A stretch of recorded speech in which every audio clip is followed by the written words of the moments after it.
ಈಗ ಒಂದು ಕಡೆ ಗಮನಿಸ್ತಾ ಹೋದರೆ ಬಿಗ್ ಬಾಸ್ ಮನೆಯಲ್ಲಿ ಒನ್ ಮ್ಯಾನ್ ಶೋ ಅನ್ನುವಂಥ ರೀತಿಯಾಗಿ ಈ ಸೀಸನ್ ಒಂದು ಕಡೆ ಗಮನಿಸ್ತಾ ಹೋದರೆ ಗಿಲ್ಲಿ ಬಗ್ಗೆ ಕೇಳಿರ್ತೀರ. ಹೇಗಿದೆ ಗಿಲ್ಲಿ ಆಟ, ಯಾರು ಗೆಲ್ಬೋದು ನಿಮ್ಮ ಪ್ರಕಾರ ಅಂತ? ಗಿಲ್ಲಿ ಗಿಲ್ಲಿ ಗಿಲ್ಲಿ ಗಿಲ್ಲಿ ಗಿಲ್ಲಿ ಗೆಲ್ಲಿ ತುಂಬ ಚೆನ್ನಾಗಿ ಹೋಗ್ತಾಯಿದೆ ಗಿಲ್ಲಿದು. ಅವನು ಪ್ರತಿಯೊಂದು ಅವನ ಹತ್ರ ಇರೋ ಪೊಟೆನ್ಷಿಯಲ್ಗೆ ಅವನು ಇಡೀ ಮನೆನ ಕಂಟ್ರೋಲ್ ಮಾಡಿ ಆಟ ಆಡ್ತಾ ಇದ್ದಾನೆ. ತುಂಬ ಚೆನ್ನಾಗಿ ಅನಿಸುತ್ತೆ. ಎಲ್ಲರೂ ಅಂದ್ಕೊತಾರೆ ಮನೆಯಲ್ಲಿ ಆಟ ಆಡೋದೆ ಬರೀ ಗೇಮ್ ಒಂದೇನಾ ಅಂತ. ಇಲ್ಲ, ಎಲ್ಲ ರೀತಿಯೂ ಇನ್ಕ್ಲೂಡ್ ಆಗುತ್ತೆ. ವ್ಯಕ್ತಿತ್ವದ ಆಟ ಅಂತ ಬಿಗ್ ಬಾಸ್ ಮನೇಲಿ ಹೇಳ್ತಾರೆ. ಅದು ನಿಜ ಕೂಡ ಹೌದು.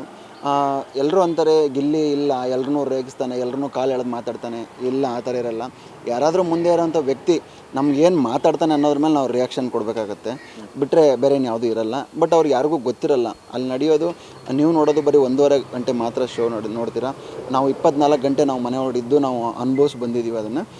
ಅಲ್ಲಿ ಬೇರೆ ಬೇರೆ ಕಾನ್ವರ್ಸೇಷನ್ ಆಗಿರುತ್ತೆ. ಅದನ್ನು ಹೊರತುಪಡಿಸಿ ಏನು ಬೇಕು ಅದನ್ನು ಮಾತ್ರ ಮೇನ್ ಹೈಲೈಟ್ಸ್ ಮಾತ್ರ ಟೆಲಿಕಾಸ್ಟ್ ಮಾಡಿರ್ತಾರೆ.